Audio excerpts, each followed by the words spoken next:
नमस्कार बंधुओं, जय श्री राम।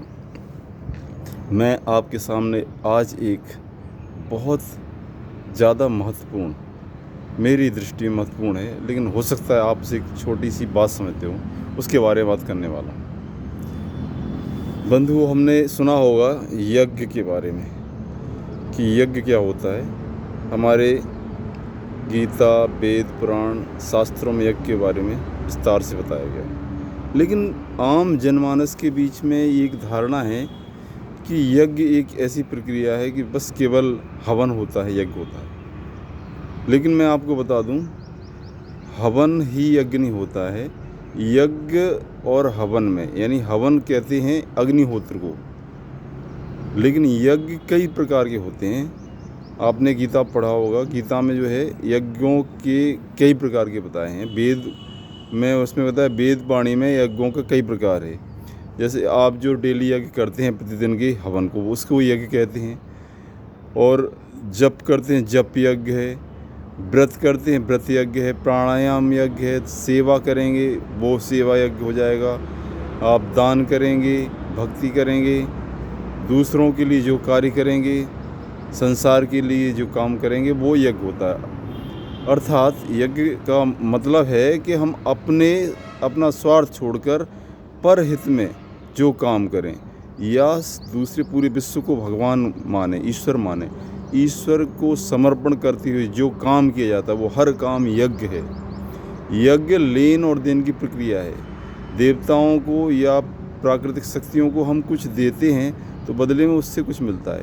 तो उस संसार में यज्ञ की प्रक्रिया चल रही है, हमेशा चल रही है। हम कुछ कार्य करते हैं, उसका प्रतिफल मिलता है। तो हम उसमें कहा है कि आप जो देवताओं को देते हो, देवता बदले में आपको उसका प्रतिफल लौटाते हैं। अर्थात यदि हम अपने संसार में रहते हुए कुछ आवश्यक कर्म नहीं करेंगे तो ये संसार नहीं चलेगा, तो उसको यज्ञ है। लेकिन अग्निहोत्र है, डेली अग्निहोत्र बताया है, प्रतिदिन जो प्रातः और सायंकाल में हवन किया जाता है, देवताओं को आहुति दी जाती है, भगवान को आहुति दी जाती है, वो अग्निहोत्र है।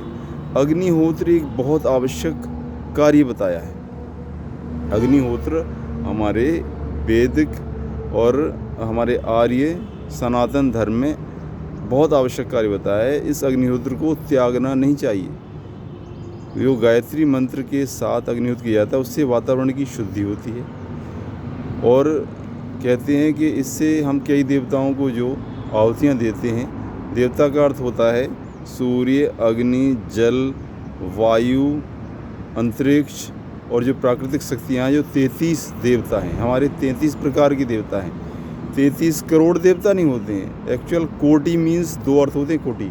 कोटि का अर्थ है प्रकार, टाइप, काइंड्स, और कोटि का अर्थ है करोड़। लेकिन जो वहाँ पर 33 कोटि देवता लिखा गया, उसका कोटि अर्थ करोड़ न अर्थ करके उसका अर्थ है 33 प्रकार के देवता। यानी 33 प्रकार के देवता हैं, जैसे आदित्य है, सूर्य है, जल है, अग्नि है, वरुण है, और जो भी अंतरिक्ष है, जो प्राकृतिक शक्तियाँ हैं 33 प्रकार की। 32 देवता होते हैं, 33वां होता भगवान ब्रह्म, ईश्वर। तो 33 प्रकार के देवताओं को हम अग्निहोत्र के द्वारा अपनी वस्तुओं को, ऐसी वस्तुओं को समर्पण करते हैं जिससे वातावरण शुद्ध होता है और वातावरण में ऑक्सीजन की मात्रा बढ़ती है। इस तरह अग्निहोत्र हमें अवश्य करणीय है। और यज्ञ आपका वो हर कार्य है जो अपने लिए ना करके पराये दूसरों के लिए किए जाते हैं, संसार के हित के लिए किए जाते हैं। तो यज्ञ तो आप हर क्रिया को बना सकते हैं। आप जो भी कार्य कर रहे हैं, अगर आप निष्काम भाव से करेंगे, वो यज्ञ है। लेकिन अग्निहोत्र प्रातः और सायंकाल, संध्या काल में किया जाता है, जो कि हर हिंदू को करना चाहिए, हर सनातनी को करना चाहिए ही। तो अपने धर्म पर अडिग रहें, अपने धर्म पर दृढ़ रहें, तो इससे आपके आत्मोन्नति का मार्ग खुलता है और आपका व्यक्तित्व परिष्कृत होता है। इसके साथ आप जो कार्य कर रहे हैं वो आप कीजिए निष्काम भाव से, तो वही यज्ञ बन जाएगा। और लेकिन सुबह शाम प्रतिदिन अग्निहोत्र ज़रूर कीजिए, क्योंकि हम जितना इस वातावरण में गंदगी फैलाते हैं, अशुद्धियाँ फैलाते हैं।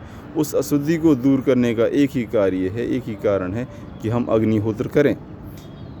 तो एक बहुत बड़ा वैज्ञानिक कारण है कि हम जितनी कुछ गंदगी फैलाते हैं उस गंदगी को स्वच्छ करने की जिम्मेदारी हमने ली। और अग्निहोत्र में गऊ का गौ का घी बहुत ज़रूरी है, इसलिए गौपालन कीजिए।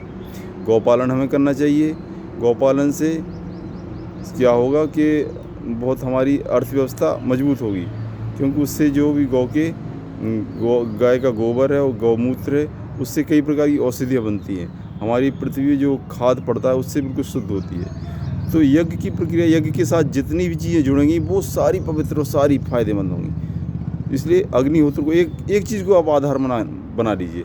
आपकी सारी चीज़ उससे जो कनेक्टेड चीज़ें हैं वो सब चीज़ें आएंगी, और धीरे धीरे एक चीज़ पे अगर आप अच्छी प्रकार से कार्य करेंगे तो बहुत सारी चीज़ें अपने आप सही मार्ग पे होती जाएंगी। आज इतना ही।